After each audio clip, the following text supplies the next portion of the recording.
Bayangkan, bagaimana perasaan Anda jika orang yang paling Anda sayangi, darah daging Anda sendiri, tega membuang Anda ke tempat sampah seperti barang bekas yang tak berguna? Itulah nasib tragis yang menimpa seorang kakek miliarder. Di saat hartanya melimpah ruah, ia justru dikhianati oleh sepupunya sendiri demi warisan, lalu dibuang dalam kondisi mengenaskan di pinggir jalan. Namun, takdir berkata lain. Di saat keluarganya sendiri membuangnya, seorang tukang sapu jalanan yang hidup pas-pasan justru hadir sebagai malaikat penolong. Bagaimana nasib sang kakek selanjutnya? Dan apa yang terjadi ketika identitas aslinya sebagai orang terkaya terbongkar? Simak kisah selengkapnya hanya di saluran Ken Arok Productions.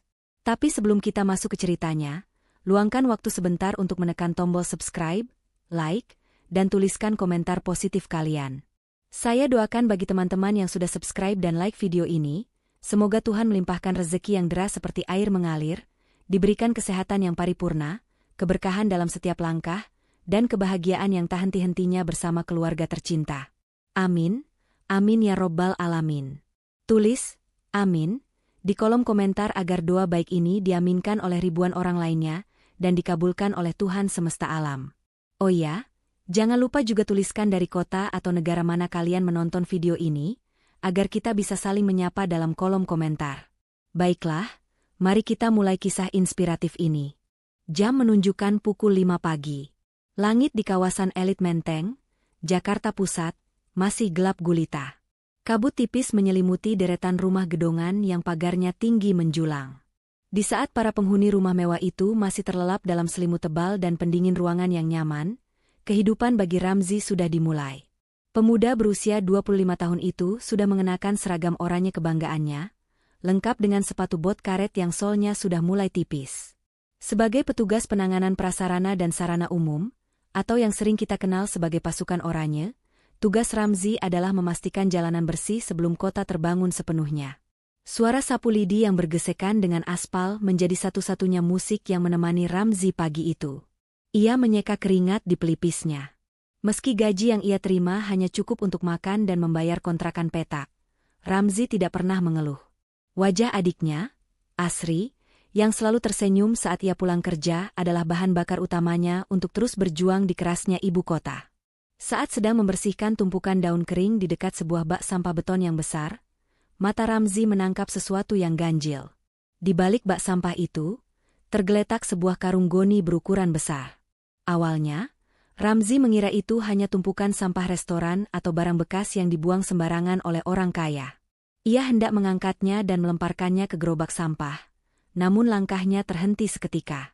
Karung itu bergerak. Jantung Ramzi berdegup kencang.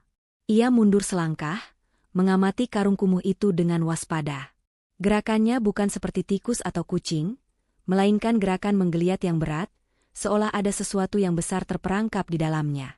Ramzi memberanikan diri mendekat, lalu telinganya menangkap suara dengkuran halus, atau lebih tepatnya rintihan tertahan dari balik serat karung goni tersebut. "Siapa di sana?"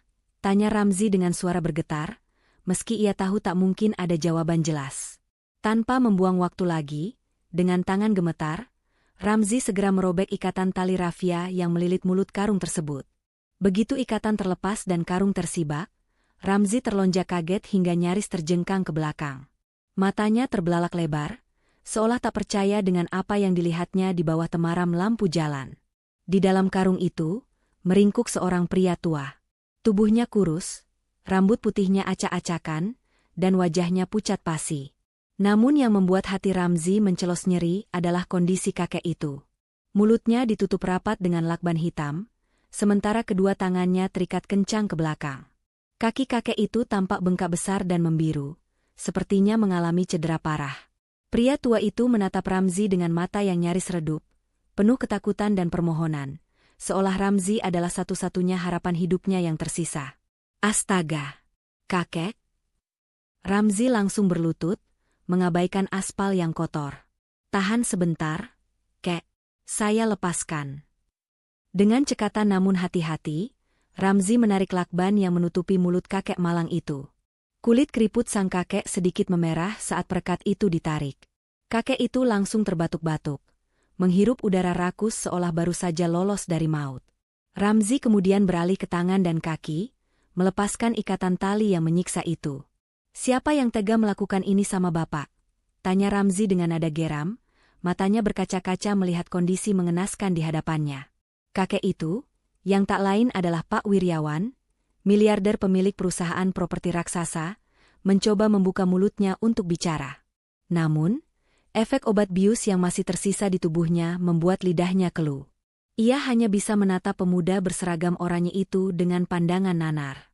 Di mata Pak Wiryawan saat itu, sosok Ramzi yang lusuh terlihat jauh lebih mulia daripada keluarganya sendiri yang hidup bergelimang harta namun berhati iblis. Ramzi segera memapah tubuh ringki itu agar bersandar ke dinding bak sampah, lalu dengan cepat melepas jaket tipisnya untuk menyelimuti tubuh Pak Wiryawan yang menggigil kedinginan. Pagi itu, di sudut jalanan menteng yang sunyi, takdir mereka berdua mulai berputar ke arah yang tak pernah mereka duga sebelumnya. Untuk memahami bagaimana seorang penguasa bisnis properti bisa berakhir tragis di dalam karung goni, kita harus memutar waktu ke belakang, tepatnya 12 jam sebelum penemuan itu terjadi. Malam itu, suasana di kediaman mewah Pak Wiryawan sebenarnya terasa sunyi dan damai. Cucu kesayangannya, Sylvia, sedang berada di luar kota untuk meninjau proyek pembangunan hotel baru. Kesempatan inilah yang dimanfaatkan oleh Riko, sepupu jauh Sylvia yang selama ini menjadi benalu dalam keluarga besar Wiryawan. Di dalam ruang kerja berlapis kayu jati yang megah, ketenangan Pak Wiryawan terusik. Pintu ruangan didobrak kasar. Riko masuk dengan penampilan yang jauh dari kata rapi. Kemejanya kusut, rambutnya acak-acakan, dan matanya merah menyala seperti orang yang sudah berhari-hari tidak tidur. Bau alkohol dan keringat dingin menguar dari tubuhnya. Pemuda itu sedang berada di ujung tanduk. Utang judi daring yang ia tumpuk sudah mencapai angka miliaran rupiah, dan para penagih utang sudah mengancam akan menghabisi nyawanya jika ia tidak melunasi malam itu juga. "Kakek harus tanda tangan ini sekarang," teriak Riko sambil menggebrak meja kerja Pak Wiryawan. Ia menyodorkan sebuah map berisi surat pelimpahan aset dan pencairan dana darurat perusahaan. Tangannya gemetar hebat, bukan karena takut, tapi karena panik yang sudah diubun-ubun. Pak Wiryawan menatap keponakannya itu dengan tatapan kecewa yang mendalam. Ia meletakkan kacamata bacanya perlahan. "Kamu sudah gila, Riko. Kakek sudah bilang berkali-kali, kakek tidak akan memberikan sepeser pun uang untuk menutupi utang judimu. Itu sama saja memberi makan setan dalam dirimu," tolak Pak Wiryawan dengan suara tegas dan berwibawa. Penolakan itu membuat akal sehat Riko putus seketika. Setan judi dan ketakutan akan ancaman penagih utang telah menguasai pikirannya. Riko melihat segelas air mineral yang biasa diminum Pak Wiryawan sebelum tidur. Dengan tangan gemetar, ia diam-diam memasukkan serbuk obat tidur dosis tinggi yang memang sudah ia siapkan di saku celananya. Riko berniat membuat kakeknya tertidur agar ia bisa memalsukan cap jempol atau tanda tangan digitalnya. "Minum dulu, Kek. Kita bicara baik-baik," kata Riko dengan nada suara yang tiba-tiba berubah memelas, berpura-pura tenang. Pak Wiryawan yang tidak menaruh curiga pada darah dagingnya sendiri, meneguk air itu. Tak butuh waktu lama, reaksi obat yang begitu keras langsung menghantam sistem saraf pria tua itu. Dadanya sesak, pandangannya kabur, dan tubuhnya ambruk ke lantai karpet tebal dengan suara berdebum. Riko terdiam kaku. Ia mengguncang tubuh kakeknya. "Kek? Kakek bangun." Hening. Tidak ada respon. Riko meraba denyut nadi di leher Pak Wiryawan. Sangat lemah, nyaris tak terasa. Kepanikan Riko meledak. Ia mengira dosis yang ia berikan terlalu tinggi dan telah membunuh kakeknya. Wajahnya pucat pasi. Jika polisi tahu, ia akan membusuk di penjara seumur hidup. Otak liciknya berputar cepat. Ia tidak bisa membiarkan mayat ini ada di rumah. Ia segera menelepon 2 orang preman bayaran yang biasa ia gunakan untuk urusan kotor. "Datang ke rumah sekarang lewat pintu belakang. Bawa karung goni. Ada sampah besar yang harus dibuang jauh-jauh. Buang di tempat sampah pasar atau pinggir jalan, biar dikira gelandangan yang mati sakit." Perintah keji itu meluncur dari mulut Riko tanpa rasa penyesalan, hanya demi menyelamatkan dirinya sendiri. Ia tidak sadar bahwa kakeknya sebenarnya masih bernapas, berjuang sendirian di ambang batas kesadaran. Kembali ke pinggir jalanan menteng yang dingin.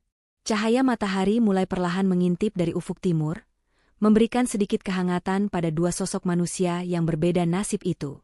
Ramzi dengan sigap mengambil botol air mineral setengah penuh dari saku celananya, bekal minumnya untuk bekerja, dan mendekatkannya ke bibir kering Pak Wiryawan. "Minum pelan-pelan, Kek," ucap Ramzi lembut sambil menopang kepala kakek itu. Pak Wiryawan meneguk air itu dengan rakus. Rasa sejuk air membasahi kerongkongannya yang terasa seperti terbakar. Perlahan, kesadarannya mulai pulih sepenuhnya. Ingatannya tentang wajah Riko yang bengis dan rasa pahit obat tidur itu kembali menghantam benaknya. Ia sadar, ia masih hidup. Namun, insting bisnis dan pengalaman hidupnya selama puluhan tahun langsung mengirimkan sinyal bahaya. Jika ia pulang sekarang atau mengaku siapa dirinya, Riko pasti akan mencoba membunuhnya lagi, mungkin dengan cara yang lebih kejam.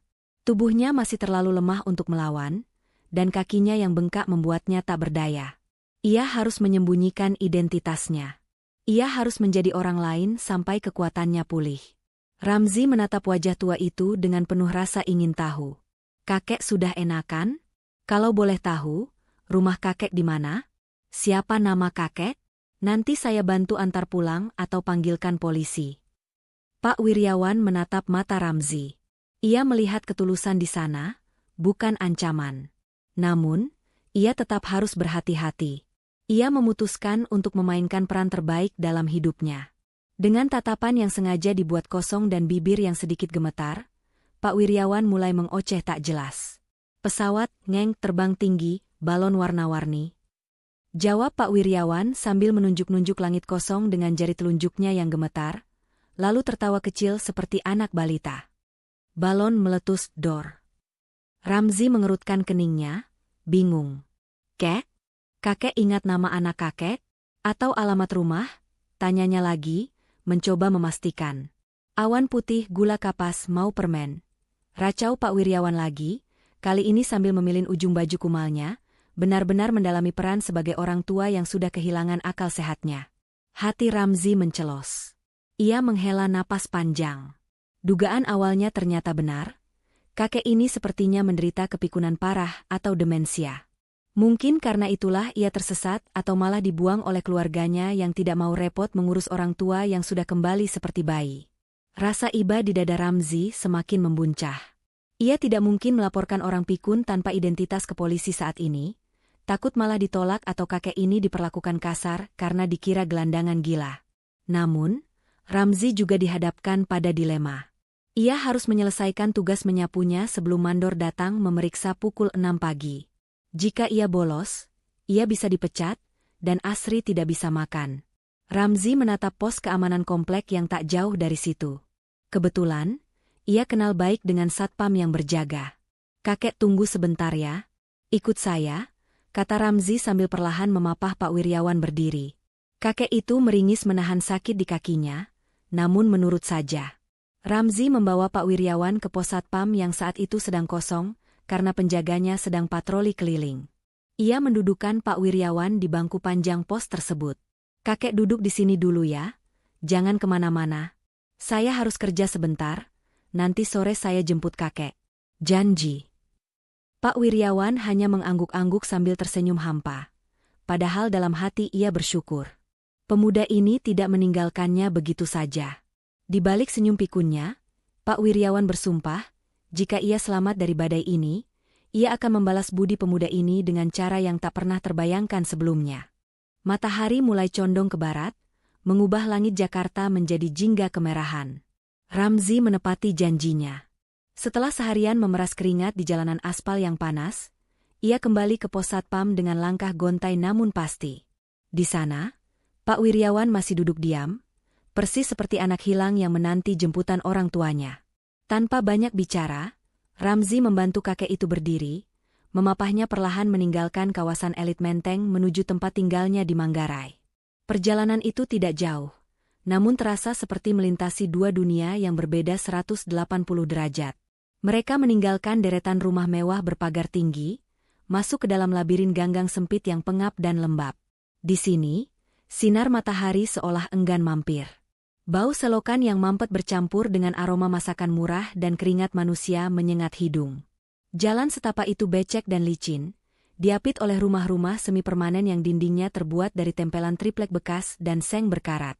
Pak Wiryawan, meski kakinya sakit luar biasa, diam-diam mengamati sekelilingnya dengan hati miris.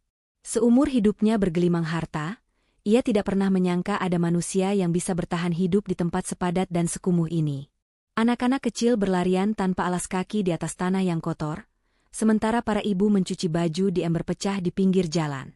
Akhirnya, langkah mereka terhenti di depan sebuah pintu kayu yang catnya sudah mengelupas parah. "Assalamualaikum," ucap Ramzi pelan sambil mendorong pintu yang berderit nyaring. Belum sempat Ramzi melepas sepatunya, sesosok bocah perempuan kecil berambut pendek langsung berlari menyambutnya. Itu adalah Asri, adik semata wayang Ramzi yang baru berusia 8 tahun. Wajahnya kurus, namun senyumnya merekah lebar seolah kedatangan kakaknya adalah hal paling membahagiakan di dunia. "Waalaikumsalam. Kak Ramzi pulang," seru Asri riang, hendak memeluk kakaknya, namun langkahnya terhenti saat melihat sosok tua asing di sebelah Ramzi. Matanya yang bulat mengerjap polos. "Loh, kakak bawa siapa? Itu kakek siapa, Kak?" Ramzi tersenyum lembut, mengusap kepala adiknya. "Ini Abah, Dek. Tadi kakak ketemu Abah di jalan. Kakinya sakit, terus Abah lupa rumahnya di mana. Kasihan kalau ditinggal sendirian. Kita rawat dulu di sini ya sampai Abah sembuh." Asri mengamati Pak Wiryawan dari ujung kaki sampai ujung kepala. Bukannya takut atau jijik melihat penampilan kakek yang lusuh itu, Asri justru mendekat dan memegang tangan keriput Pak Wiryawan dengan tangan kecilnya yang hangat. "Halo, Abah. Masuk yuk, jangan malu-malu. Walaupun rumah kita kecil kayak kandang burung, tapi aman kok, gak bakal kehujanan," celoteh Asri dengan polos dan tulus. Pak Wiryawan tertegun. Di rumah mewahnya, cucu-cucunya bahkan jarang menyapanya jika tidak ada maunya. Tapi di gubuk reot yang atapnya terlihat bolong-bolong ini, ia disambut dengan kehangatan yang belum pernah ia rasakan sebelumnya. Rumah itu memang sangat kecil. Hanya ada satu ruangan tanpa sekat yang berfungsi sebagai ruang tamu sekaligus kamar tidur. Tidak ada sofa empuk atau televisi layar datar, hanya ada tikar pandan yang digelar di lantai semen yang retak. Namun, bagi Pak Wiryawan sore itu, gubuk sempit ini terasa jauh lebih rumah daripada istananya yang dingin. Malam pun larut menyelimuti pemukiman padat penduduk di Manggarai.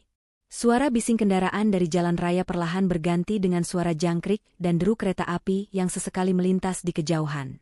Di dalam kontrakan petak yang sempit itu, Ramzi dan Asri mulai bersiap untuk beristirahat. Lampu bohlam kuning yang redup menjadi satu-satunya penerangan yang memperlihatkan betapa sederhananya hidup mereka. Hanya ada satu kasur busa tipis di ruangan itu. Kasur itu pun sudah kempes di beberapa bagian, dan spraynya sudah pudar warnanya, karena terlalu sering dicuci. Biasanya, kasur itu menjadi tempat Ramzi dan Asri melepas lelah, berdesak-desakan berbagi mimpi. Namun malam ini, situasinya berbeda. Ramzi menatap kasur itu, lalu menatap Pak Wiryawan yang duduk terkantuk-kantuk di pojok ruangan, sambil memegangi kakinya yang bengkak. Tanpa ragu sedikit pun, Ramzi mengambil keputusan. Ia menggelar sebuah tikar pandan yang sudah agak sobek di bagian pinggirnya tepat di atas lantai semen yang dingin dan keras. "Dek, malam ini kita tidur di tikar dulu ya," ucap Ramzi lembut kepada adiknya. "Kasur itu biar dipakai Abah. Badan Abah kan lagi sakit, kakinya juga bengkak. Kalau tidur di lantai nanti masuk angin, sakitnya makin parah." Asri, gadis kecil yang hatinya seluas samudra itu, mengangguk mantap tanpa sedikitpun raut wajah keberatan. "Iya, Kak. Kasihan Abah kalau tidurnya di keras-keras. Asri nggak apa-apa kok tidur sama kakak di tikar, asal bisa peluk Kak Ramzi." Ramzi tersenyum haru, lalu membimbing Pak Wiryawan untuk berbaring di atas kasur busa tersebut. Ia merapikan bantal kapuk satu-satunya, lalu menyelimuti tubuh tua itu dengan kain sarung miliknya. Sarung itu lusuh, tapi baunya harum matahari karena baru saja dijemur. "Abah tidur yang nyenyak ya. Kalau butuh apa-apa, bangunin saya saja, saya tidur di bawah sini," bisik Ramzi. Pak Wiryawan memejamkan matanya, berpura-pura sudah terlelap. Namun sesungguhnya, ia terjaga sepenuhnya. Dalam diam dan mata terpejam, ia mendengar suara tubuh Ramzi dan Asri yang berbaring di atas tikar keras. Ia mendengar desah napas mereka yang beradu dengan dinginnya lantai. Rasa hangat dari selimut sarung yang membalut tubuhnya seolah berubah menjadi rasa panas yang membakar dadanya. Bukan karena demam, melainkan karena rasa haru yang meledak. Setetes air mata lolos dari sudut mata Pak Wiryawan yang terpejam, mengalir membasahi bantal kapuk yang apek itu. Hatinya bergetar hebat. Ia teringat kamar tidurnya di mansion mewah, kasur seharga ratusan juta rupiah yang empuk bak awan, dan selimut sutra impor. Namun di sana, ia justru dikhianati dan dibuang oleh darah dagingnya sendiri. Di sini, di gubuk reot yang lantainya dingin, dua orang asing yang bahkan tak punya cukup uang untuk makan enak, justru memuliakannya layaknya seorang raja. Malam itu, Pak Wiryawan bersumpah dalam hati, di antara isak tangis yang ia tahan sekuat tenaga.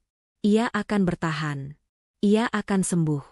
Bukan untuk membalas dendam dengan kekerasan, tapi untuk memastikan bahwa dua malaikat tak bersayap yang tidur di lantai dingin ini, kelak akan tidur di atas kasur emas yang jauh lebih layak dari apapun di dunia ini.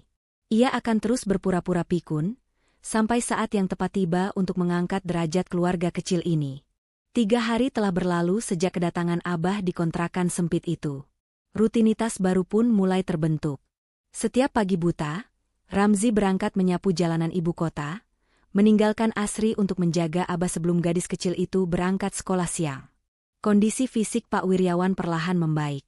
Bengkak di kakinya mulai surut berkat pijatan telaten Ramzi tiap malam dengan minyak urut murah, dan tenaganya mulai pulih berkat bubur ayam yang selalu disisihkan Ramzi dari jatah makannya sendiri.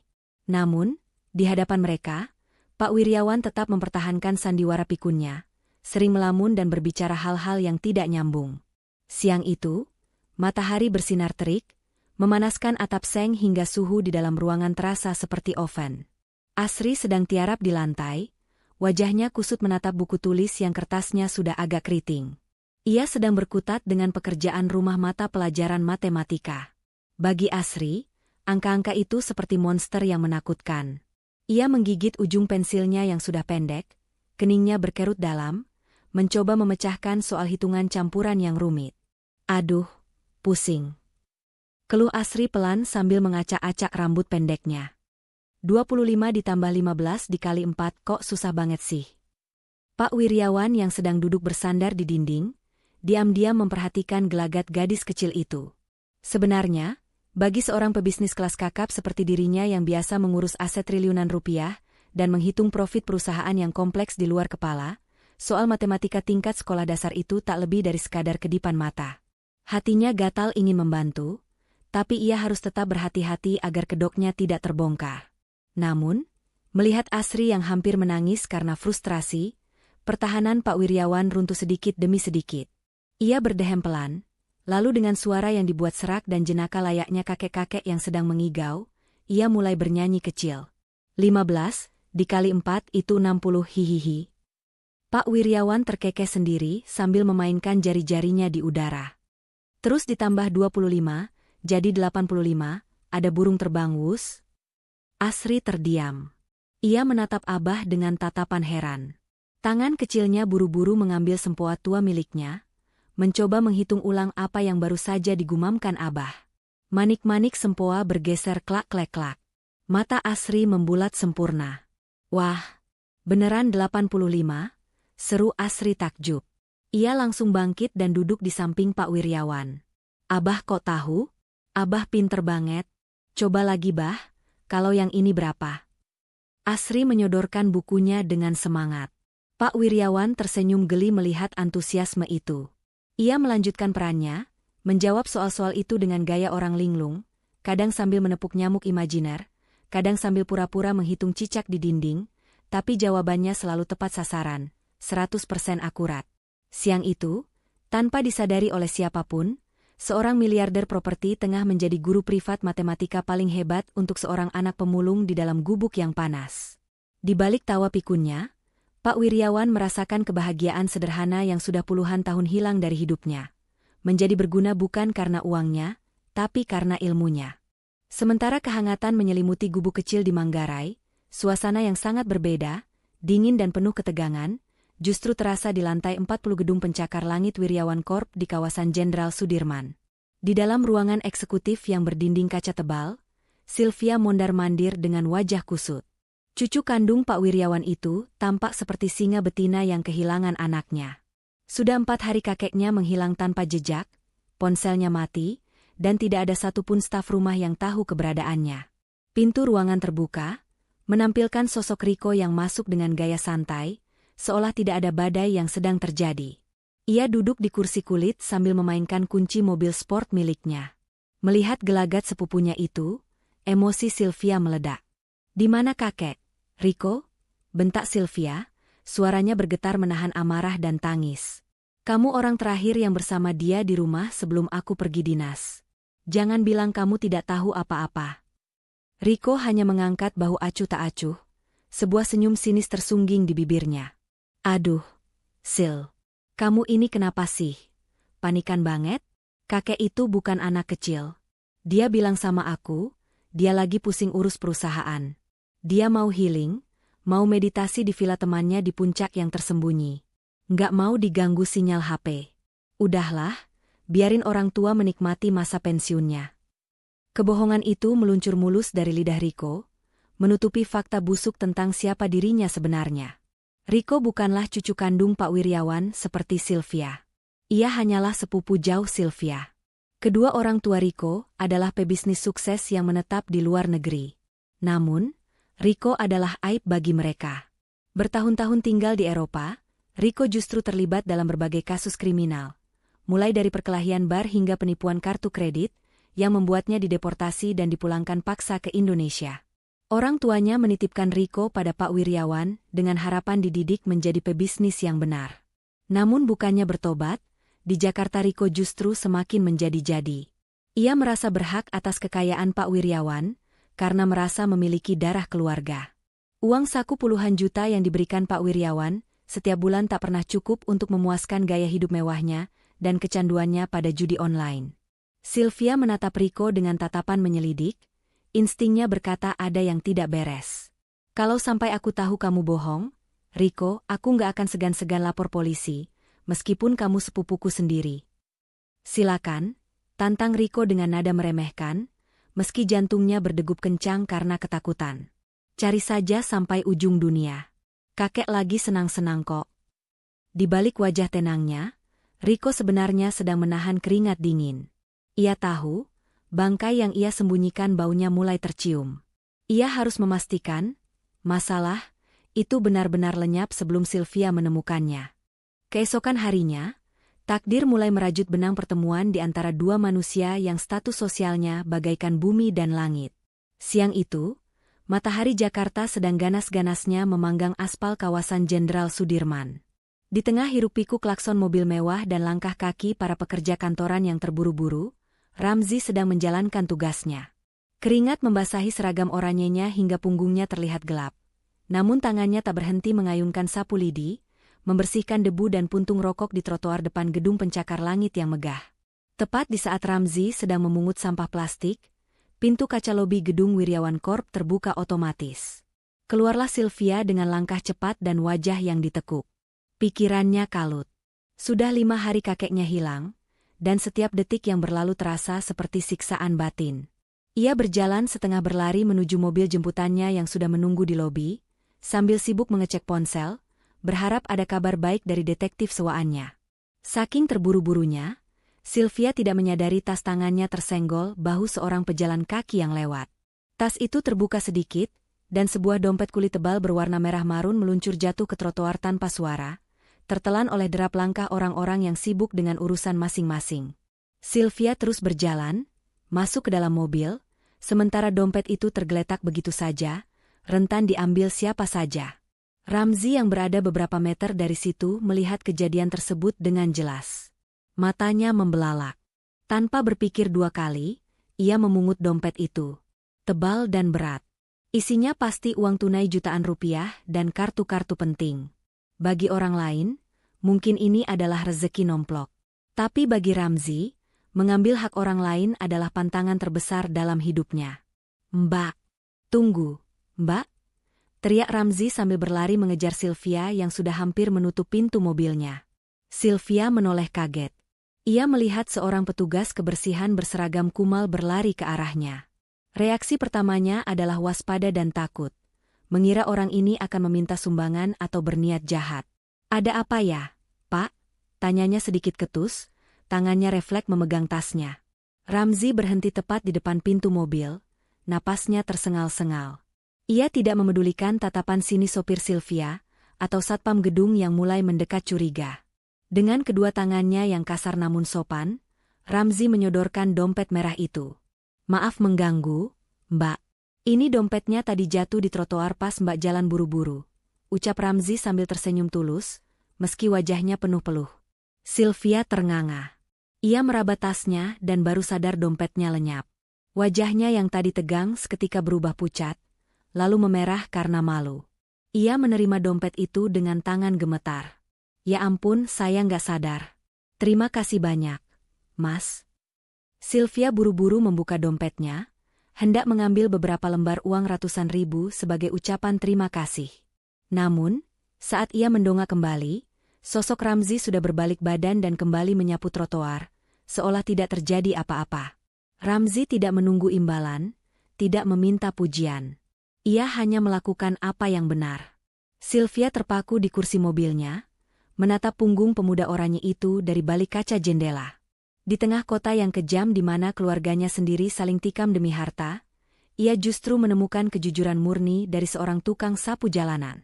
Hatinya berdesir aneh, sebuah perasaan kagum yang belum pernah ia rasakan sebelumnya.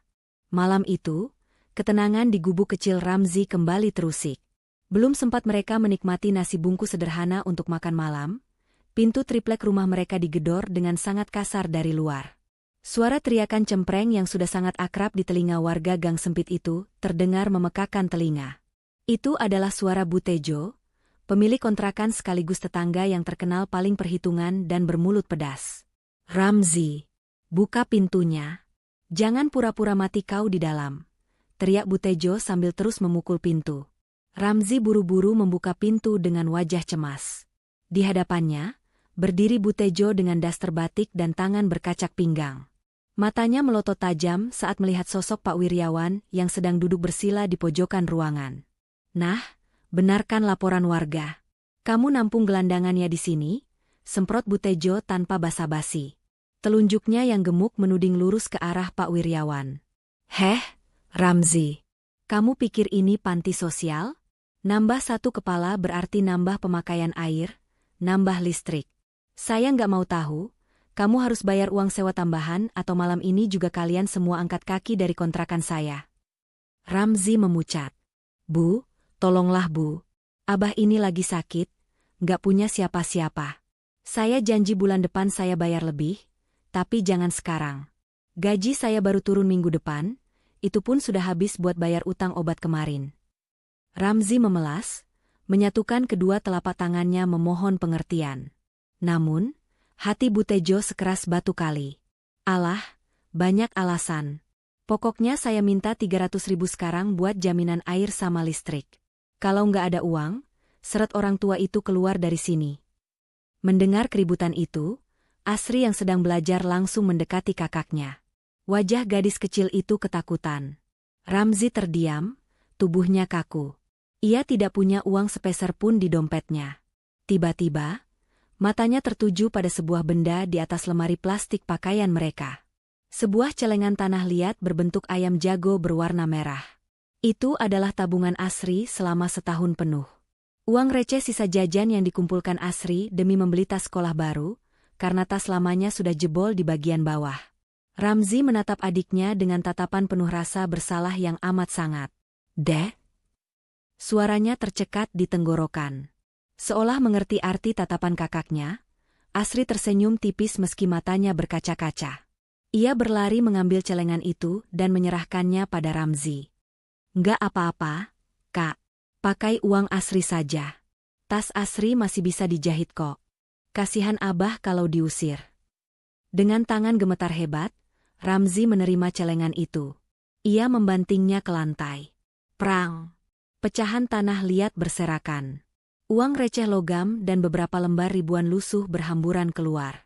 Ramzi memunguti uang itu satu persatu dengan hati yang remuk redam, lalu menyerahkannya pada Bu Tejo yang langsung menyambarnya dengan rakus dan pergi tanpa mengucap terima kasih. Di sudut ruangan, Pak Wiryawan menyaksikan semua adegan itu dalam diam. Tangannya mengepal kuat di bawah sarung hingga bukunya memutih. Rahangnya mengeras menahan amarah dan tangis. Ia melihat pecahan celengan ayam itu seperti melihat pecahan hati Asri. Di dunianya, uang 300.000 hanyalah harga segelas kopi di lobi hotel. Tapi di sini, uang itu adalah impian seorang anak kecil yang harus dikorbankan demi nyawanya.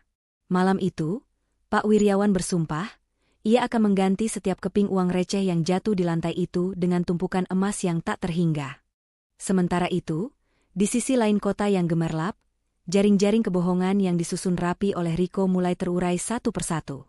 Di sebuah kafe privat di kawasan Senopati, Sylvia duduk berhadapan dengan seorang pria bertopi rendah. Pria itu adalah detektif swasta terbaik yang disewa Sylvia secara diam-diam. Tanpa banyak bicara, sang detektif meletakkan sebuah tablet di atas meja dan memutar sebuah rekaman video yang buram namun cukup jelas untuk dikenali. "Nona Sylvia, tolong perhatikan rekaman CCTV ini," ucap detektif itu serius. "Ini diambil dari kamera pengawas di persimpangan jalan keluar perumahan kakek Nona, tepat pada jam 3 pagi di malam beliau menghilang." Jantung Sylvia berdegup kencang saat melihat layar. Di sana, terekam jelas mobil sport mewah berwarna merah menyala melaju kencang meninggalkan area perumahan. Plat nomornya terlihat samar, namun Sylvia hafal betul mobil siapa itu. Itu adalah mobil kebanggaan Riko. Mobil yang seharusnya terparkir manis di garasi apartemennya, bukan berkeliaran di jam hantu di sekitar rumah kakeknya. "Riko," desis Sylvia, tangannya mengepal hingga buku-bukunya memutih. Dia bilang malam itu dia tidur di rumah temannya di Bandung. Ternyata dia ada di TKP. Tanpa membuang waktu, Sylvia langsung meluncur ke apartemen Riko. Ia tidak lagi peduli pada sopan santun. Ia melabrak pintu apartemen sepupunya itu dengan amarah yang memuncak. Riko yang baru bangun tidur siang dengan wajah bantal, terkejut melihat Sylvia berdiri di depan pintunya dengan tatapan membunuh. "Jelaskan ini, Riko." Sylvia melempar foto hasil cetakan CCTV tepat ke wajah Riko. "Ngapain kamu di rumah kakek jam 3 pagi? Dan kenapa setelah itu kakek hilang? Apa yang sudah kamu lakukan?" Riko memucat. Keringat dingin sebesar biji jagung langsung meluncur di pelipisnya. Lidahnya keluh sejenak, namun otak kriminalnya masih mencoba mencari alasan. Aku cuma lewat, Sil. Aku panik cari kakek juga, makanya aku keliling-keliling."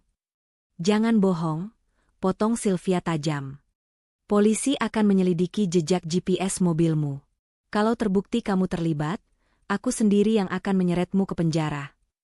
Sylvia berbalik pergi, membanting pintu dengan keras, meninggalkan Riko yang gemetar ketakutan. Sepeninggal Sylvia, Riko yang terpojok dan panik luar biasa langsung menyambar ponselnya. Ia tahu waktunya sudah habis. Jika Sylvia menemukan kakeknya dalam keadaan hidup, tamatlah riwayatnya. Dengan tangan gemetar, ia menekan nomor kontak yang dinamai, pembersih sampah, nomor kepala preman bayarannya. "Halo. Dengar baik-baik," bentak Riko dengan suara bergetar menahan histeria. "Cari lagi orang tua itu. Sisir semua kampung kumuh di sekitar tempat pembuangan kemarin. Firasatku buruk. Sepertinya dia masih hidup.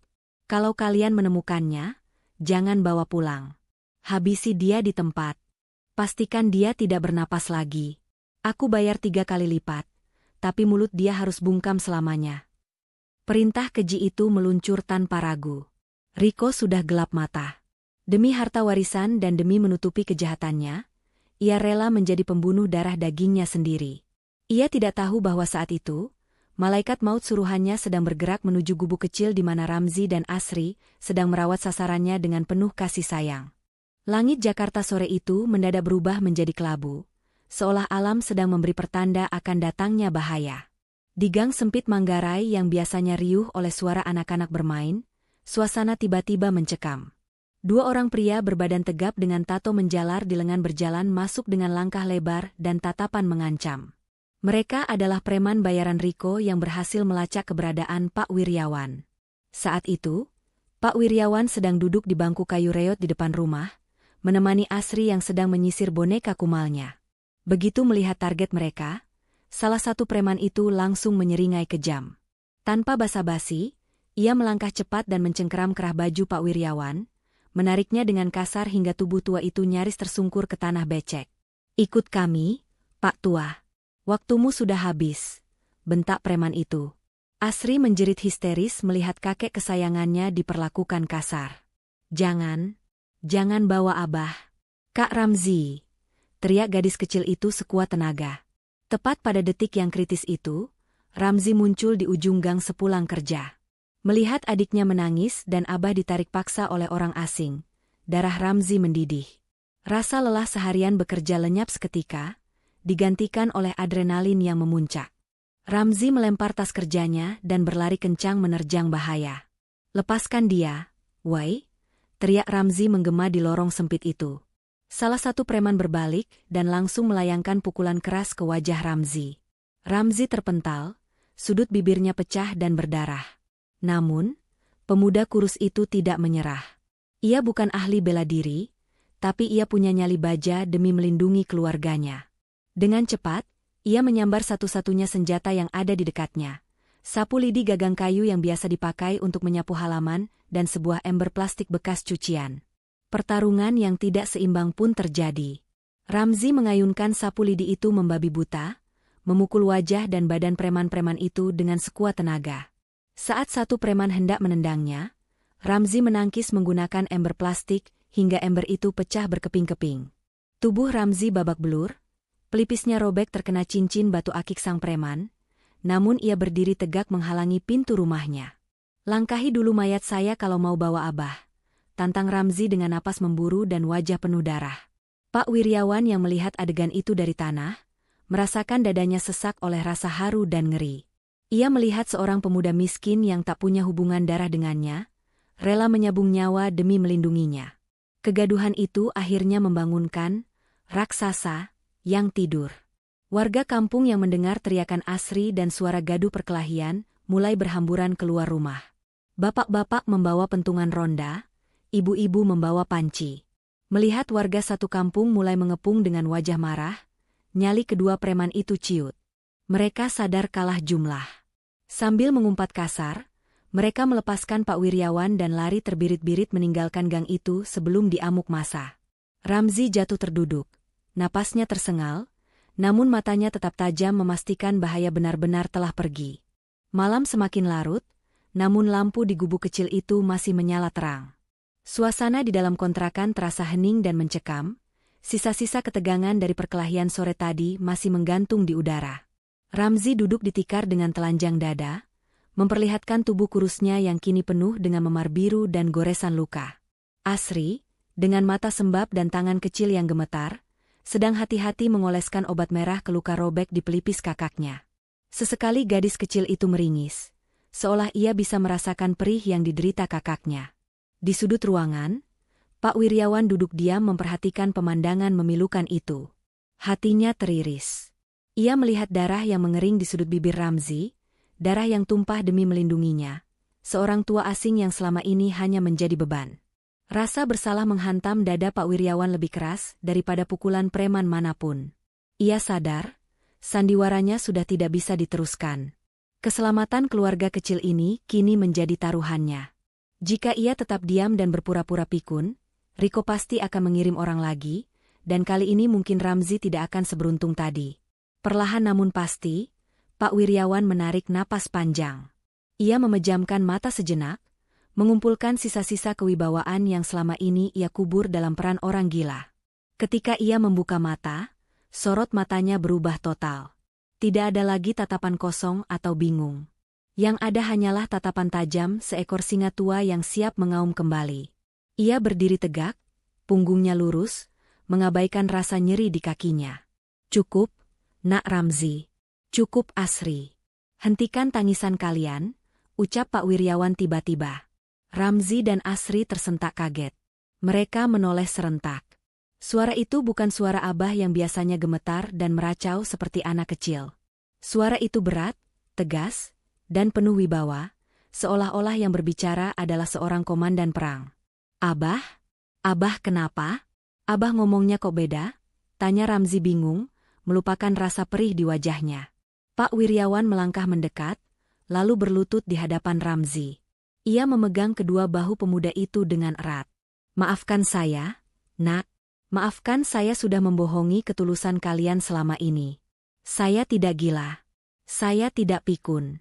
Nama saya Wiryawan, dan saya berjanji, mulai detik ini, tidak akan ada lagi orang yang berani menyentuh sehelai rambut pun dari kepala kalian. Ramzi ternganga, lidahnya keluh tak percaya. Sebelum Ramzi sempat bertanya lebih jauh, Pak Wiryawan mengulurkan tangannya. Pinjamkan saya telepon genggammu, Nak. Ada seseorang yang harus saya hubungi untuk mengakhiri mimpi buruk ini. Masih dalam keadaan syok, Ramzi menyerahkan ponsel jadulnya yang layarnya sudah retak. Pak Wiryawan menekan deretan nomor yang ia hafal di luar kepala dengan jari-jari yang mantap. Terdengar nada sambung beberapa kali, sebelum akhirnya suara wanita yang serak karena menangis terdengar di ujung sana. Halo? Sylvia? Panggil Pak Wiryawan dengan suara tenang namun menggetarkan. Ini kakek. Jemput kakek sekarang di Manggarai. Bawa semua pengawal. Kita punya urusan yang harus diselesaikan. Di ujung telepon, terdengar jeritan tangis histeris Sylvia yang memecah keheningan malam. Sinyal perang telah ditabuh. Sang raja telah kembali. Keesokan paginya, matahari baru saja menampakkan diri di ufuk timur. Namun kehebohan yang terjadi di gang sempit Manggarai sudah melebihi keriuhan pasar kaget. Warga yang biasanya masih sibuk mencuci piring atau bersiap kerja, mendadak berhamburan keluar rumah dengan wajah panik bercampur penasaran. Mulut mereka menganga tak percaya melihat pemandangan yang seumur hidup belum pernah mereka saksikan di kampung kumuh tersebut. Jalan tanah selebar 2 meter yang biasanya hanya dilewati gerobak sayur dan sepeda motor butut, kini macet total. Iring-iringan 5 mobil mewah jenis MPV premium berwarna hitam mengkilap perlahan membelah kerumunan. Bodi mobil yang licin dan bersih memantulkan bayangan rumah-rumah reot di sekelilingnya, menciptakan kontras yang menyakitkan mata. Di bagian depan dan belakang, mobil patroli polisi dengan lampu rotator biru yang berputar tanpa suara mengawal rombongan tersebut, memastikan tidak ada hambatan sekecil apapun. Bu Tejo, yang sedang menyapu halaman dengan daster kumalnya, sampai menjatuhkan sapunya. Wajahnya pucat pasi. Dalam pikiran sempitnya, ia mengira Ramzi telah melakukan kejahatan besar sampai-sampai polisi dan orang-orang penting datang mengepung rumahnya. Mati kau Ramzi. Pasti ketahuan nyuri. Batinnya penuh prasangka buruk. Tepat di depan gubuk reot Ramzi, iring-iringan itu berhenti. Saat itu, Pak Wiryawan sedang duduk santai di kursi plastik yang salah satu kakinya sudah diganjal batu bata. Di hadapannya, Asri dengan telaten sedang menyuapinya bubur ayam panas, sisa uang terakhir Ramzi. Pemandangan sederhana itu seketika berubah menjadi drama yang mengharukan. Pintu geser otomatis mobil utama terbuka perlahan. Turunlah seorang wanita muda yang cantik jelita, mengenakan pakaian kantor yang elegan dan sepatu hak tinggi yang tampak tidak cocok menginjak tanah becek. Itu adalah Sylvia. Matanya sembab, bengkak karena menangis semalaman. Begitu melihat sosok kakeknya yang kurus dan memakai kaos partai bekas milik Ramzi, pertahanan diri Sylvia runtuh seketika. Tanpa memedulikan gengsi atau sepatunya yang kotor terkena lumpur, Sylvia berlari kencang dan langsung menghambur, bersimpuh di kaki Pak Wiryawan. "Kakek!" jerit Sylvia histeris, suaranya menyayat hati siapapun yang mendengarnya. Ia memeluk kaki kakeknya erat-erat, menumpahkan segala ketakutan dan kerinduannya. "Maafkan Sylvia, Kek. Maafkan Sylvia telat jemput kakek." Pak Wiryawan tersenyum lembut, mengusap rambut cucunya dengan tangan keriputnya. "Sudah, jangan menangis. Kakek masih hidup." "Berkat mereka," ucap Pak Wiryawan sambil menunjuk Ramzi dan Asri yang berdiri terpaku di sampingnya. Suasana hening seketika. Warga kampung, termasuk Bu Tejo, terpaku di tempat. Mereka melihat bagaimana puluhan pengawal berbadan tegap turun dari mobil, membungkuk hormat pada kakek gelandangan yang selama ini mereka remehkan. Bu Tejo gemetar hebat, lututnya lemas. Ia baru sadar, orang tua yang kemarin ia hina dan ia usir, ternyata adalah seorang sultan yang bisa membeli seluruh nyawanya dengan satu jentikan jari. Ketakutan luar biasa kini menyergap hatinya, membayangkan nasib apa yang akan menimpanya setelah ini. Tangisan haru pertemuan antara kakek dan cucu itu belum benar-benar reda ketika suasana di gang sempit itu kembali berubah drastis. Udara yang tadinya hangat penuh kasih sayang, mendadak menjadi dingin dan mencekam. Dari mobil patroli polisi yang parkir paling belakang, dua petugas berseragam lengkap turun dengan wajah garang. Mereka membuka pintu belakang mobil, lalu menyeret keluar sesosok pria yang penampilannya sangat kontras dengan kemewahan iring-iringan mobil tersebut. Itu adalah Rico. Pemuda yang biasanya tampil necis dengan jas mahal dan rambut klimis, kini tampak berantakan. Wajahnya pucat pasi seperti mayat hidup, kemejanya kusut, dan kedua tangannya telah terbelenggu borgol besi yang dingin. Ia berjalan terhuyung-huyung, dipaksa melangkah oleh petugas menuju ke hadapan Pak Wiryawan. Kaki Rico gemetar hebat begitu matanya menangkap sosok kakeknya yang duduk tenang di kursi plastik reot itu. Ia tahu, mimpi buruknya telah menjadi kenyataan. Orang yang ia kira sudah mati membusuk di tempat sampah, kini menatapnya dengan sorot mata yang bisa membekukan darah. Lepaskan. Saya bisa jalan sendiri. Rico mencoba memberontak lemah, namun tenaganya hilang seketika saat petugas memaksanya berlutut di tanah becek, tepat di kaki Pak Wiryawan. Keheningan yang mencekam menyelimuti tempat itu. Ramzi menarik Asri mundur perlahan, memberikan ruang bagi drama keluarga itu untuk diselesaikan. Pak Wiryawan tidak langsung bicara. Ia menatap cucu sepupunya itu lamat-lamat, mengingat bagaimana Rico dengan tega mencekokinya obat tidur dan membuangnya seperti sampah. Rasa sakit di hatinya jauh lebih perih daripada luka fisik yang ia derita. Ampun, Kek. Sumpah, Rico hilaf. Rico cuma bingung karena dikejar utang. Rico mulai merengek, air mata buaya menetes membasahi pipinya. Ia mencoba meraih tangan Pak Wiryawan, berharap ada sisa belas kasihan. Jangan penjarakan Rico, Kek. Kita kan keluarga. Mendengar kata keluarga keluar dari mulut Rico, rahang Pak Wiryawan mengeras. Ia menepis tangan Rico dengan kasar. Keluarga? Suara Pak Wiryawan terdengar rendah namun menusuk tajam. Kamu membuang saya di tempat sampah, berharap saya mati dimakan tikus, dan sekarang kamu bicara soal keluarga? Lihat pemuda ini. Pak Wiryawan menunjuk Ramzi yang berdiri di pojok. Dia bukan siapa-siapa. Dia miskin harta. Tapi dia memungut saya, merawat saya, bahkan rela berdarah-darah melindungi saya dari preman suruhanmu. Dialah keluarga saya yang sebenarnya. Rico terdiam, lidahnya keluh. Pak Wiryawan memajukan wajahnya sedikit, menatap lurus ke dalam bola mata Rico yang penuh ketakutan. Kamu menginginkan warisan saya, kan? Baik, saya akan berikan apa yang pantas untukmu. Warisan kamu adalah penjara seumur hidup atas percobaan pembunuhan berencana. Kalimat itu bagaikan palu hakim yang diketuk keras. Rico meraung histeris, menangis sejadi-jadinya saat menyadari masa depannya telah hancur lebur di tangannya sendiri. Tidak. Kakek jahat. Sylvia tolong aku, teriaknya memilukan. Namun Sylvia hanya membuang muka dengan tatapan jijik. Polisi segera menyeret tubuh Rico yang meronta-ronta masuk kembali ke dalam mobil tahanan. Warga kampung yang menyaksikan adegan itu serentak bertepuk tangan dan bersorak. Mereka merasa puas melihat kejahatan mendapatkan balasannya secara tunai. Keadilan telah ditegakkan di gang sempit Manggarai, di bawah saksi langit pagi yang cerah. Debu yang beterbangan akibat perginya mobil polisi perlahan mulai turun kembali ke tanah. Suasana tegang kini berganti menjadi keheningan yang canggung. Warga kampung masih berkumpul di pinggir jalan, menonton dengan mata tak berkedip, seolah sedang menyaksikan syuting sinetron secara langsung. Kini, fokus Pak Wiryawan beralih sepenuhnya pada dua sosok pahlawan hidupnya, Ramzi dan Asri.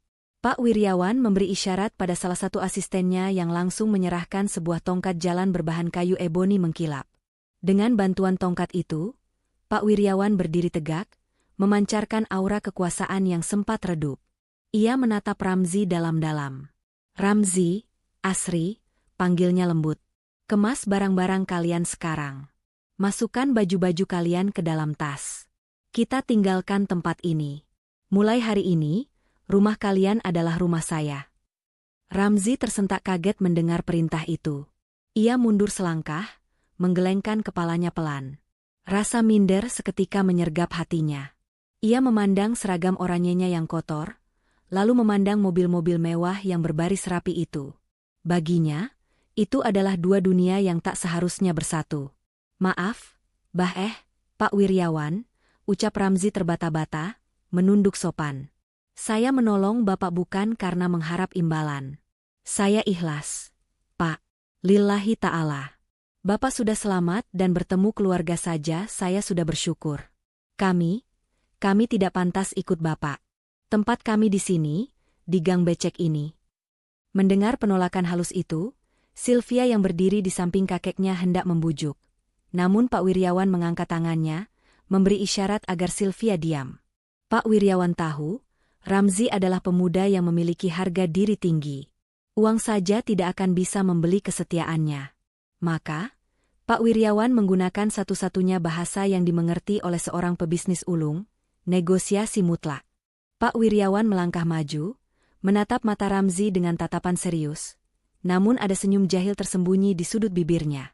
Baik, kalau kamu tidak mau ikut saya ke Pondok Indah, tidak masalah, kata Pak Wiryawan dengan suara lantang yang sengaja diperdengarkan ke seluruh warga kampung, termasuk Bu Tejo yang masih mengintip ketakutan. Saya akan menelepon pengacara saya sekarang juga. Saya akan membeli seluruh tanah di kampung ini, termasuk kontrakan reot ini. Saya akan ratakan semuanya.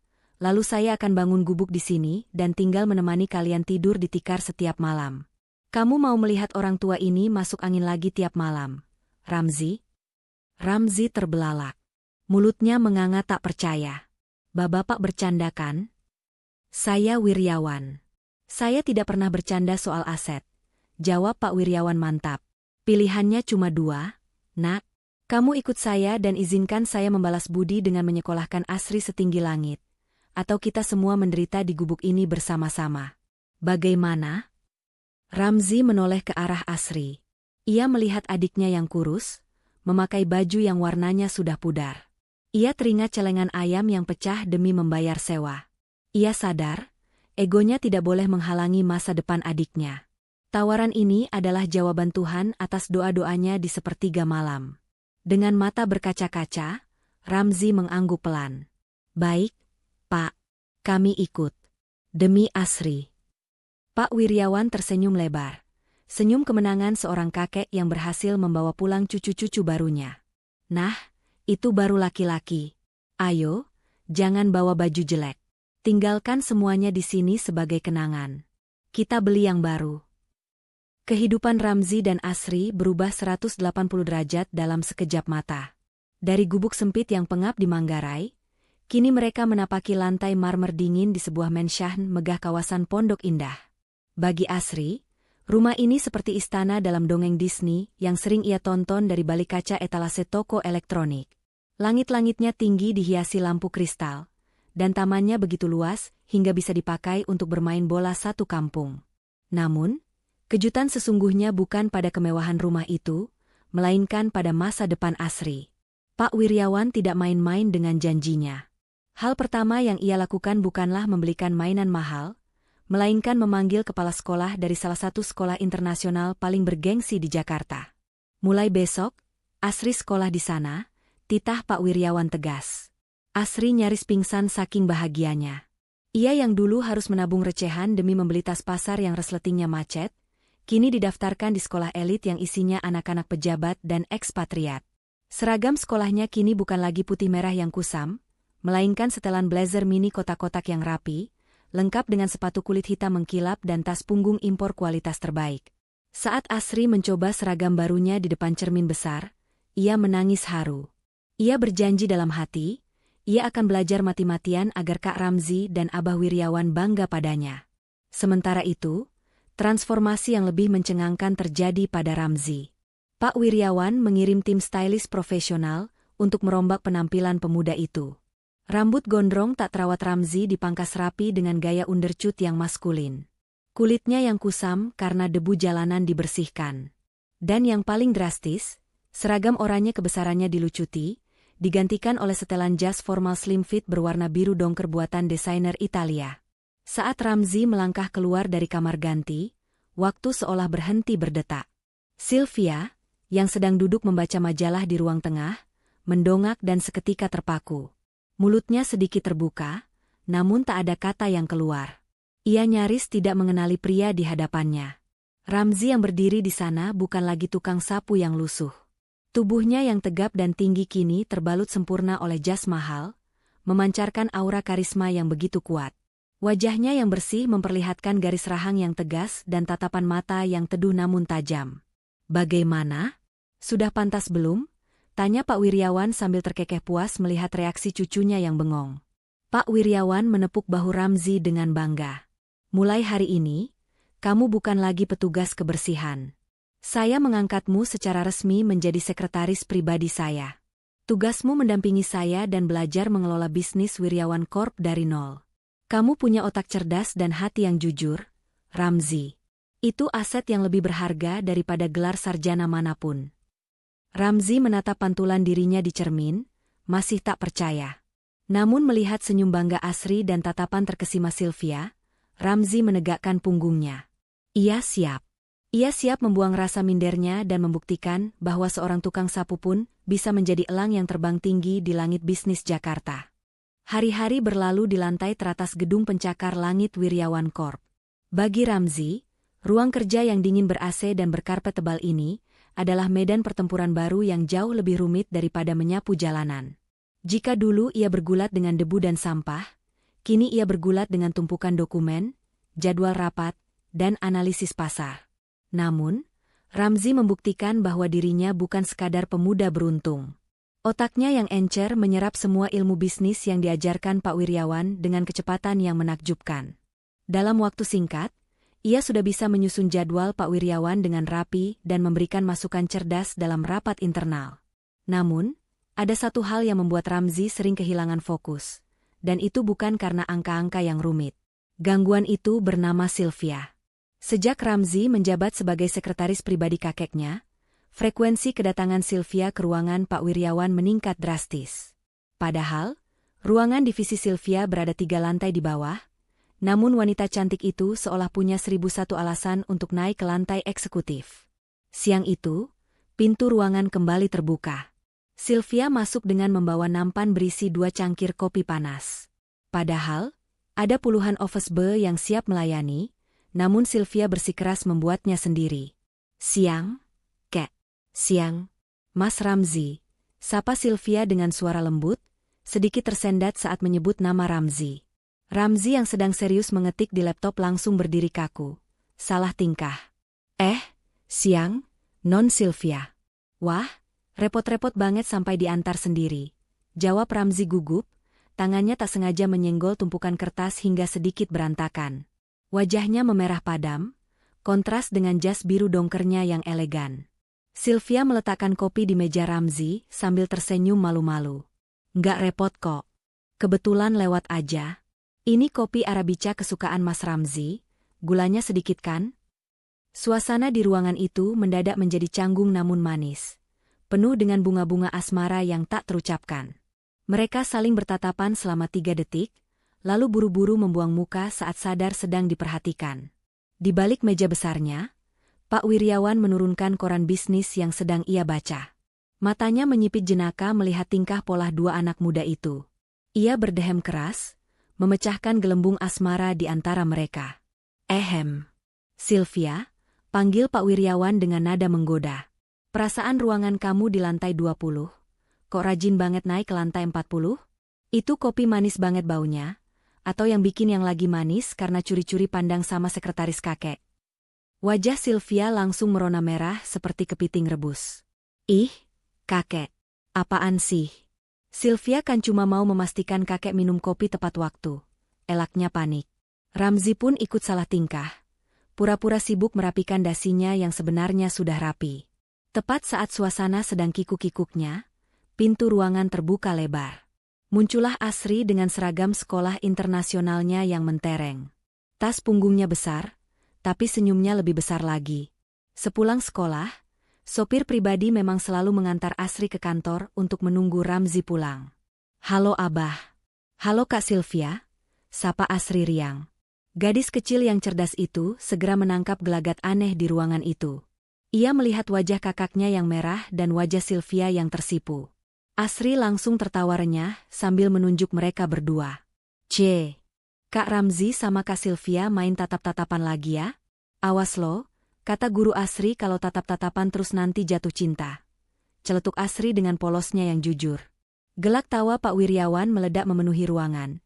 Sementara Ramzi dan Sylvia hanya bisa tertunduk malu, tak mampu membantah kebenaran yang diucapkan oleh bocah kecil itu. Di tengah tumpukan pekerjaan kantor yang kaku, benih cinta di antara si mantan tukang sapu dan sang pewaris tahta mulai tumbuh subur, tanpa bisa dibendung lagi. Malam itu, jam dinding besar di ruang tengah mensyahan Pak Wiryawan sudah menunjukkan pukul 9. Namun, sang tuan rumah justru sedang berakting layaknya anak kecil yang sedang merajuk. Pak Wiryawan menolak menyentuh hidangan steak wagyu yang disajikan koki pribadinya. Ia memegangi perutnya sambil memasang wajah memelas yang sangat meyakinkan. Aduh, lidah kakek rasanya hambar kalau makan daging terus.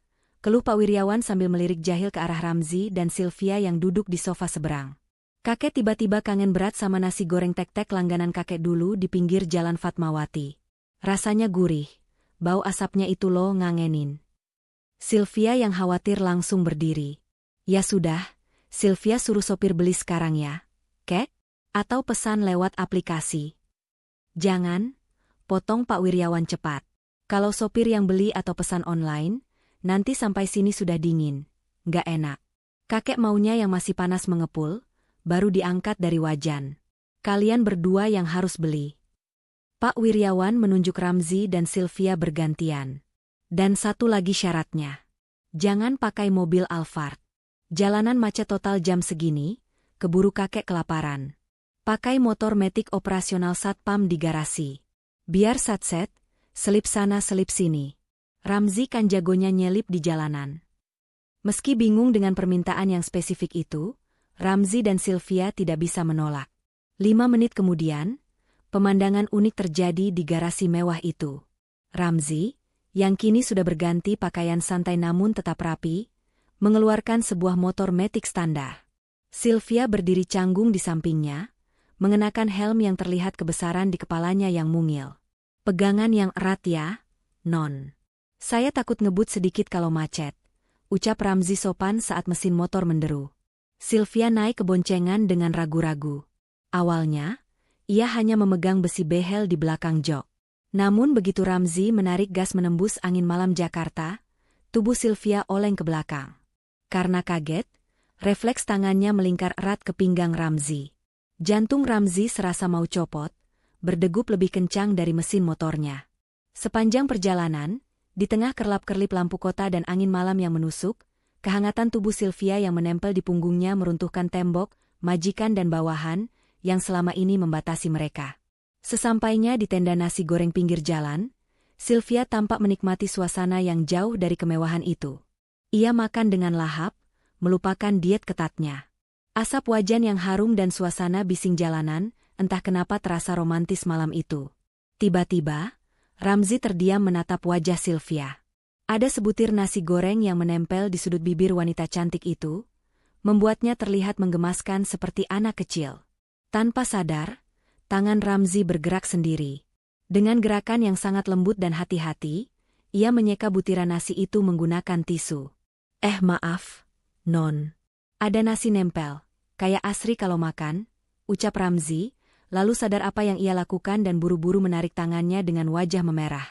Sylvia terpaku. Waktu seolah berhenti. Sentuhan lembut Ramzi barusan mengirimkan sengatan listrik ke hatinya. Ia menatap mata Ramzi dalam-dalam, lalu tersenyum manis. Senyum yang belum pernah ia berikan pada pria manapun. Mas Ramzi. Ucap Sylvia pelan, suaranya nyaris tenggelam oleh suara klakson jalanan. Jangan panggil Non lagi ya kalau kita lagi berdua. Panggil Sylvia saja. Biar nggak kaku. Malam itu, di bawah tenda biru pinggir jalan, sepotong nasi goreng menjadi saksi bisu dua hati yang mulai menyatu tanpa sekat status sosial. 3 bulan telah berlalu sejak malam nasi goreng yang manis itu. Namun, hubungan antara Ramzi dan Sylvia ibarat jalan di tempat. Keduanya memang semakin dekat, sering makan siang bersama, dan saling melempar pandangan penuh arti saat rapat direksi. Tetapi, rasa minder Ramzi yang merasa hanya mantan tukang sapu, dan rasa gengsi Sylvia sebagai wanita yang menunggu ditembak duluan, membuat status mereka menggantung tanpa kejelasan. Mereka terjebak dalam zona nyaman yang menyiksa batin orang-orang di sekitarnya. Orang yang paling menderita melihat kelambatan ini tentu saja Pak Wiryawan. Sang Taipan Properti yang terbiasa bekerja cepat dan efisien itu merasa gregetan setengah mati. Ia tidak sabar ingin segera meresmikan hubungan dua orang kesayangannya itu sebelum benar-benar pensiun. Maka, otak cerdik Pak Wiryawan kembali menyusun skenario drama tingkat tinggi, kali ini melibatkan sekutu kecilnya, Asri. Siang itu, suasana Mensyahn mendadak gempar. Asisten rumah tangga berlarian panik memanggil Ramzi dan Sylvia yang baru saja pulang kerja. Kabar buruk menyebar cepat. Pak Wiryawan mendadak ambruk di kamarnya sambil memegangi dada. Ramzi dan Sylvia berlari sekuat tenaga menaiki tangga marmer menuju kamar utama. Jantung mereka berdegup kencang, ketakutan akan kehilangan sosok yang menjadi pilar hidup mereka membayangi pikiran. Saat pintu kamar dibuka, pemandangan memilukan menyambut mereka. Lampu kamar diredupkan. Pak Wiryawan terbaring lemah di atas ranjang king size-nya. Wajahnya pucat, berkat sedikit bedak tabur pinjaman dari Asri, dan napasnya terdengar berat serta putus-putus. Kakek. Kakek kenapa? Sylvia langsung menangis, menggenggam tangan dingin kakeknya. Ramzi berdiri di sisi lain ranjang dengan wajah tegang. Kita harus ke rumah sakit sekarang, Pak. Saya siapkan mobil. Namun, tangan lemah Pak Wiryawan menahan lengan Ramzi. Ia menggeleng pelan, matanya menyipit sayu seolah menahan sakit yang amat sangat. Percuma, Nak. Waktu kakek, Uhuk sudah tidak banyak. Dokter manapun tidak bisa melawan takdir. Suasana hening seketika, hanya isak tangis Sylvia yang terdengar. Pak Wiryawan menarik napas panjang, mendramatisir keadaan. Sebelum kakek menutup mata, kakek punya satu permintaan terakhir. Satu-satunya hal yang akan membuat kakek pergi dengan tenang. Pak Wiryawan menatap Ramzi dan Sylvia bergantian dengan tatapan memohon. Kakek ingin melihat kalian menikah. Kakek ingin memastikan ada laki-laki jujur yang menjaga Sylvia saat kakek tidak ada. Maukah kalian mengabulkan permintaan orang tua yang sekarat ini? Ramzi dan Sylvia tersentak. Mereka saling pandang.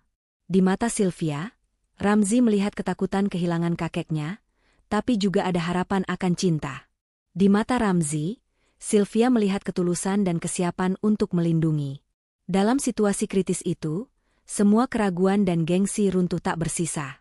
Perlahan, tangan Ramzi bergerak meraih tangan Sylvia di atas selimut kakeknya. Mereka mengangguk mantap bersamaan. Kami mau, Kek. Kami akan menikah, ucap Ramzi tegas, suaranya bergetar menahan haru. Detik itu juga, keajaiban medis terjadi. Pak Wiryawan yang tadinya tampak sekarat, tiba-tiba membuka matanya lebar-lebar. Napasnya yang tersengal mendadak lancar. Ia langsung bangun dan duduk tegak di kasur sambil tertawa lepas yang menggelegar ke seluruh penjuru kamar. Hahaha. Nah, begitu dong. Kalau nggak dipancing mati suri, kalian nggak bakal jadian. Seru Pak Wiryawan penuh kemenangan. Ramzi dan Sylvia melongo, bingung setengah mati. Belum sempat mereka protes, pintu lemari pakaian terbuka. Asri melompat keluar sambil tertawa riang, membawa tumpukan majalah pernikahan. Ye, Asri bakal punya kakak ipar. Abah aktingnya juara Oscar deh. Sadar bahwa mereka baru saja dijebak oleh kakek dan adik kecil yang jahil, wajah Ramzi dan Sylvia memerah padam. Namun kali ini, mereka tidak melepaskan genggaman tangan mereka. Jebakan itu telah berhasil menyatukan dua hati yang memang sudah lama saling mencari. Hari yang dinanti-nantikan itu akhirnya tiba. Ballroom Hotel Bintang 5 di pusat Jakarta disulap menjadi sebuah taman surga yang dipenuhi ribuan bunga mawar putih dan melati. Di bawah sorotan lampu kristal yang megah, pernikahan antara Ramzi, sang mantan petugas kebersihan, dengan Sylvia, pewaris tunggal Imperium Bisnis Wiryawan, digelar dengan sangat meriah. Namun, yang membuat pesta ini menjadi buah bibir di seluruh negeri bukanlah kemewahannya, melainkan tamu-tamu istimewa yang hadir di sana. Di deretan meja paling depan, tepat di sebelah meja gubernur dan pejabat tinggi lainnya, duduklah sekumpulan pria dengan kemeja batik sederhana yang terlihat agak kaku namun wajahnya berseri-seri. Mereka adalah rekan-rekan seperjuangan Ramzi dulu, para pasukan oranye yang biasa bergelut dengan sampah selokan. Hari ini, mereka diperlakukan layaknya raja. Pak Wiryawan secara khusus melarang siapapun memandang rendah mereka. Pelayan hotel melayani mereka dengan hormat, menuangkan minuman dan menyajikan hidangan kelas dunia. Pemandangan kontras ini membuat banyak mata tamu undangan lain berkaca-kaca, menyadari bahwa persahabatan sejati tidak mengenal kasta. Sementara itu, jauh di sudut gang sempit Manggarai, di sebuah warung kopi kecil, Bu Tejo dan tetangga yang dulu sering mencibir Ramzi hanya bisa menatap layar televisi tabung dengan mulut menganga. Mereka menyaksikan siaran langsung pernikahan itu dengan perasaan campur aduk, iri, menyesal, dan malu. Bu Tejo menggigit jarinya saat melihat Ramzi yang dulu ia bentak-bentak karena telat bayar sewa, kini berdiri gagah di pelaminan bak pangeran dari negeri dongeng, bersanding dengan bidadari. Momen paling menyentuh terjadi saat prosesi tukar cincin dimulai. Pintu utama ballroom terbuka, dan muncullah Asri. Gadis kecil yang dulu berlarian tanpa alas kaki itu, kini melangkah anggun sebagai pembawa cincin. Ia mengenakan gaun putih mengembang layaknya putri kecil, rambut pendeknya dihiasi mahkota bunga. Dengan senyum lebar yang memamerkan gigi gingsulnya, Asri berjalan perlahan menuju altar. Matanya berbinar menatap Ramzi.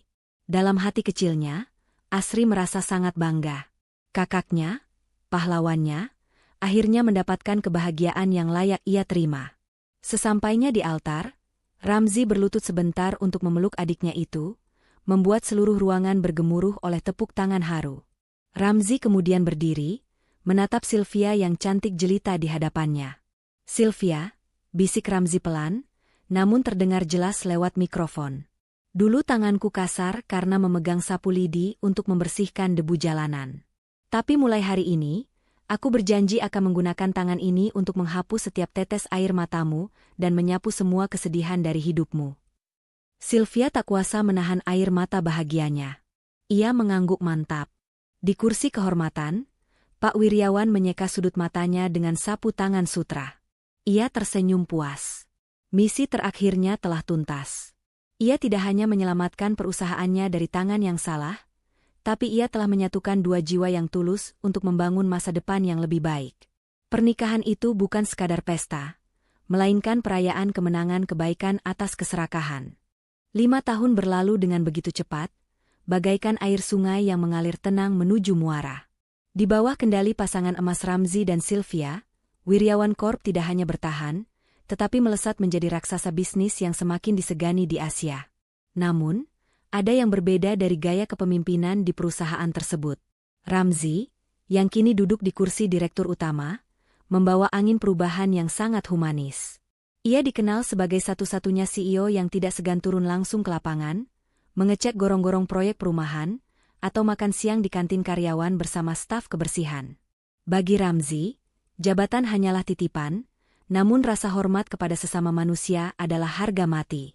Ia tidak pernah lupa bahwa seragam jas mahal yang ia kenakan hari ini, berawal dari seragam oranye yang penuh keringat. Di sisi lain, kebahagiaan keluarga kecil ini semakin lengkap dengan pertumbuhan Asri yang luar biasa.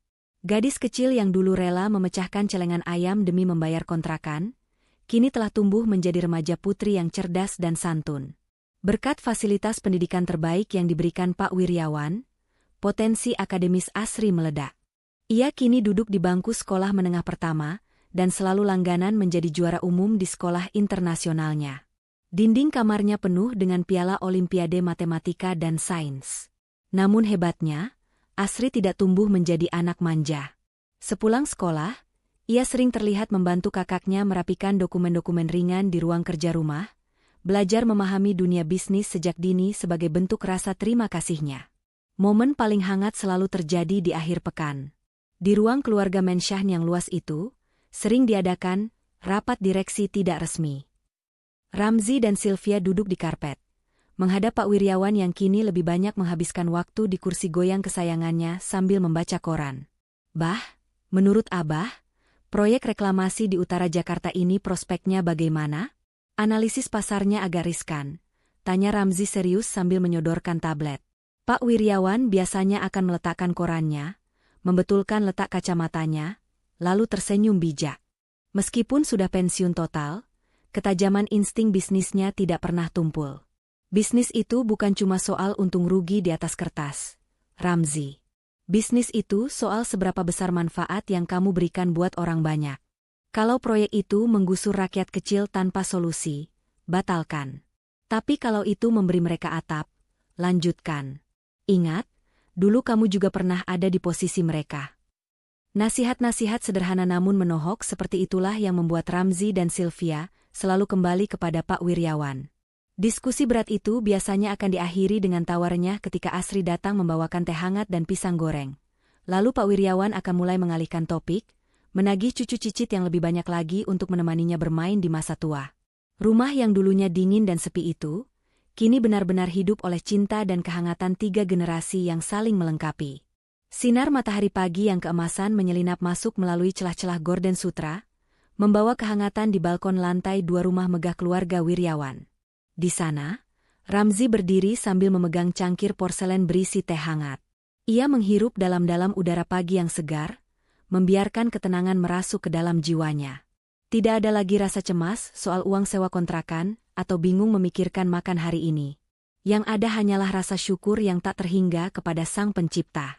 Tiba-tiba, sepasang lengan halus melingkar di pinggangnya dari belakang. Sylvia menyandarkan kepalanya di punggung tegap suaminya itu, menyalurkan rasa cinta yang begitu dalam. Mereka berdua berdiri diam sejenak, menikmati momen kebersamaan tanpa kata-kata, memandang ke arah jalan raya di luar pagar besi rumah mereka yang tinggi. Di kejauhan, di pinggir trotoar jalanan Pondok Indah yang bersih, terlihat seorang petugas berseragam oranye sedang sibuk mengayunkan sapu lidinya. Gerakannya cekatan, membersihkan daun-daun kering yang berguguran, persis seperti yang dilakukan Ramzi bertahun-tahun yang lalu. Melihat pemandangan itu, mata Ramzi berkaca-kaca. Ia mengangkat tangan kanannya tinggi-tinggi, melambaikan tangan kepada petugas tersebut sambil tersenyum lebar, meski petugas itu mungkin tidak melihatnya dengan jelas dari kejauhan. "Lihat, sayang," bisik Ramzi pelan sambil menunjuk ke arah petugas itu. "Kalau bukan karena seragam oranye dan sapu lidi itu, aku tidak akan pernah menemukan jalan untuk memeluk bidadari sepertimu sekarang. Aku tidak akan pernah lupa bahwa keringat merekalah yang membuat kota ini indah, dan keikhlasanlah yang mengubah nasib kita." Sylvia mengeratkan pelukannya, mencium pundak suaminya dengan lembut. "Dan aku bersyukur kamu ditemukan di sana, Mas. Kamu membuktikan bahwa kemuliaan seseorang bukan dilihat dari apa yang dia pakai, tapi dari seberapa besar hatinya." Lamunan romantis mereka buyar ketika terdengar suara gelak tawa riang dari arah taman belakang yang luas. Ramzi dan Sylvia menoleh ke bawah. Di hamparan rumput hijau yang terawat rapi, terlihat pemandangan yang menyempurnakan kebahagiaan mereka. Pak Wiryawan, meski rambutnya sudah memutih semua, tampak berlari-lari kecil dengan semangat sambil menarik benang layang-layang. Di belakangnya, Asri tertawa lepas sambil mengejar layangan itu, sementara seorang balita mungil, buah hati Ramzi dan Sylvia, bertepuk tangan heboh di gendongan pengasuhnya. "Ayo kakek buyut, tarik lagi benangnya. Jangan sampai nyangkut di pohon," teriak Asri memberi semangat. Pak Wiryawan tertawa lepas, wajahnya berseri-seri seolah kembali muda. Tidak ada lagi bayang-bayang kesepian atau pengkhianatan keluarga. Rumah ini kini penuh dengan cinta yang tulus. Ramzi tersenyum melihat keluarganya. Ia menyadari satu hal, roda kehidupan memang berputar, kadang di atas kadang di bawah. Namun, kebaikan hati adalah poros yang menjaganya tetap seimbang. Kebaikan kecilnya menolong seorang kakek tua di tumpukan sampah, kini telah tumbuh menjadi pohon kehidupan yang menaungi masa depan anak cucunya. Dan begitulah, kisah sang pemulung yang menjadi direktur ini berakhir dengan indah, mengajarkan kita bahwa tangan yang kotor karena kerja keras dan hati yang bersih karena keikhlasan, adalah kunci pembuka pintu rezeki dari Tuhan yang tak disangka-sangka.